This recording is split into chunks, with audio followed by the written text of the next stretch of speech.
G'day, ZiggyD here. Someone recently requested on one of my videos to see how I planned on setting up my Demon Hunter after the release of patch 1.0.5. So in this video I'm going to be talking a bit about my objectives with 1.0.5, my gear that I've purchased since then, swapping over from Trail of Cinder's gear obviously, and the actual build and skills that I'm planning on using, and how that all comes together. I'll upload a second video of everything in action, doing an actual farming run of Act 1, showing you how I'm going to be going through that, because there are a few changes, especially with the Forgotten Tower being nerfed, but I'll do that in a separate video, which I'll link at the end of this video.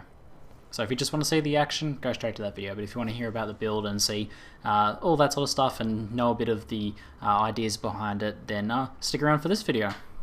Okay, so to start off with, my goal with 1.0.5 is to be able to farm Monster Power 1, Act 1, because I prefer Act 1 mainly, but mostly Monster Power 1 somewhat efficiently without dying too much, so that I can make gold and hopefully find some pretty good upgrades to eventually be able to get to the point to work myself towards the higher Monster Powers, possibly Monster Power 4 and then 7. I'm not really looking too much at 10, except for possibly getting the keys and organs and everything to build a ring eventually. But for now, my goal is just to be able to farm Monster Power 1. Now that might not seem very difficult, but considering that I was barely able to make a dent in Act 3 prior to the patch, Monster Power 1 is about on par difficulty with what Act 3 was prior to the patch, so it is a bit of a fair bit of a jump up, despite only being a small scaling. The reason for this is that all of the monsters in Act 1 on Monster Power 1 are bumped up to level 63, where they were level 61 before, so that significantly increases the amount of damage they do and the health that they have, far more than the actual scaling would suggest. So in practice, Act 1 can be quite difficult if you weren't farming Act 3 easily before. So if you're wondering why you're dying on Monster Power 1, considering it should only be a tiny jump, that's why.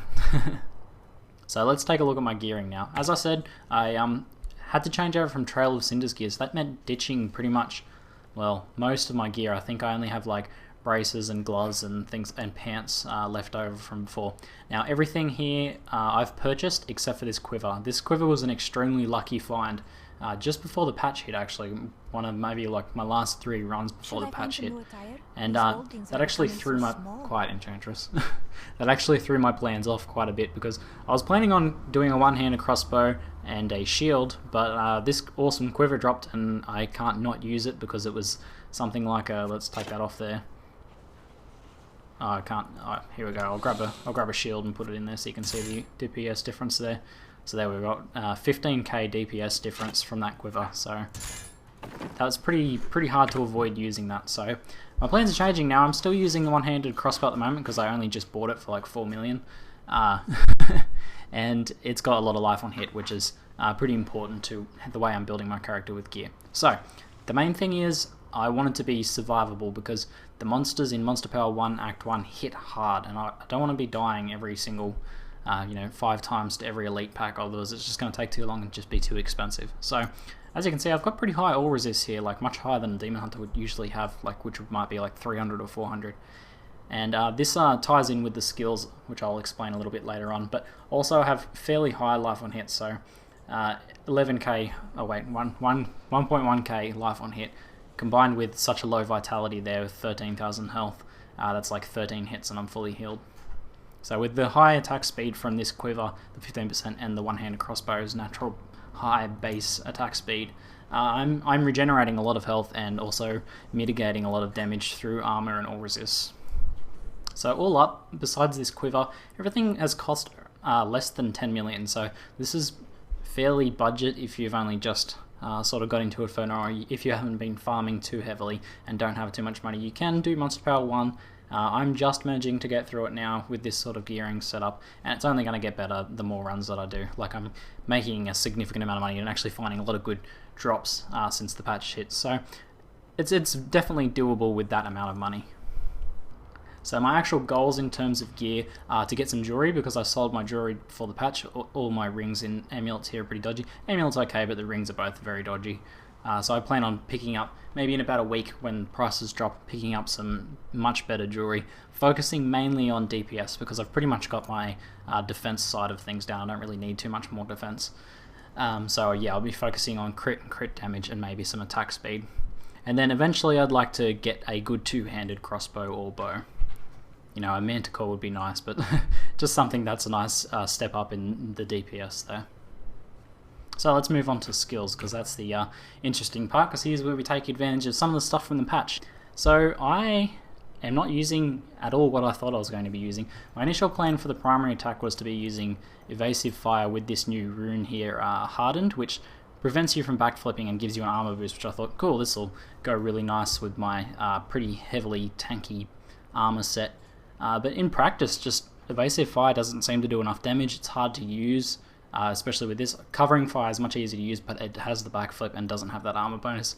So it's hard to aim, it doesn't do enough damage, and the armor, considering how much closer you need to be to use evasive fire well, the armor really doesn't seem to counter that. So I eventually settled on, let's just go back here, bowler shot with the thunderball, which is the stun. Now, something a lot of people seem to be missing is that stuns and basically crowd control against elites and things like that has been buffed significantly in this patch. So I'm using Bowler Shot with Thunderball and Cluster Arrow with the Dazzling Arrow, which is the stun rune for that one.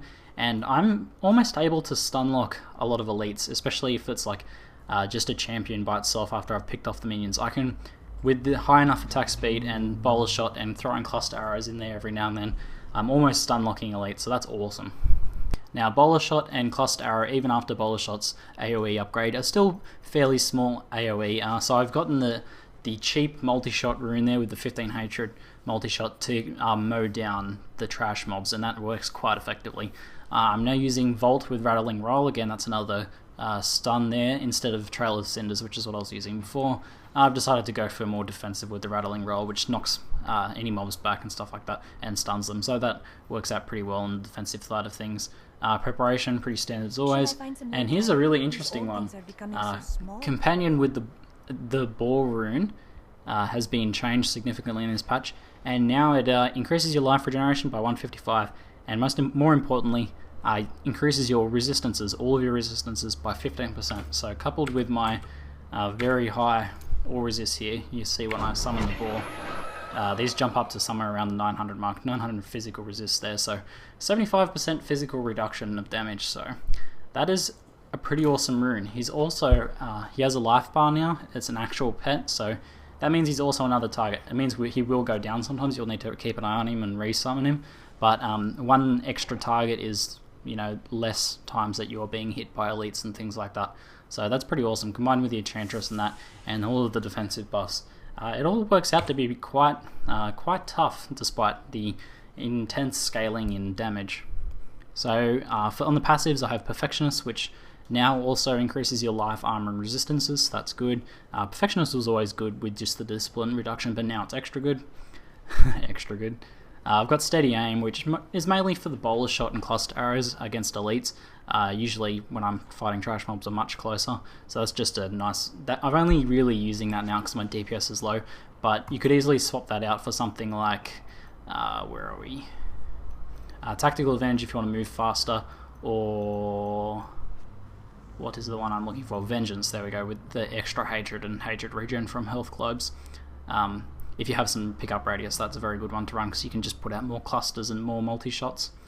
And other than that, just archery, just for the extra damage. That's pretty basic, nothing really too special there. So all together in practice, you can check that out in the next video, but I'm able to down elites eventually.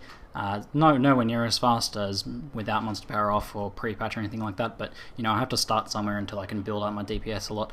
Once I get the jewelry and a few other pieces upgraded, I think it's going to be very smooth.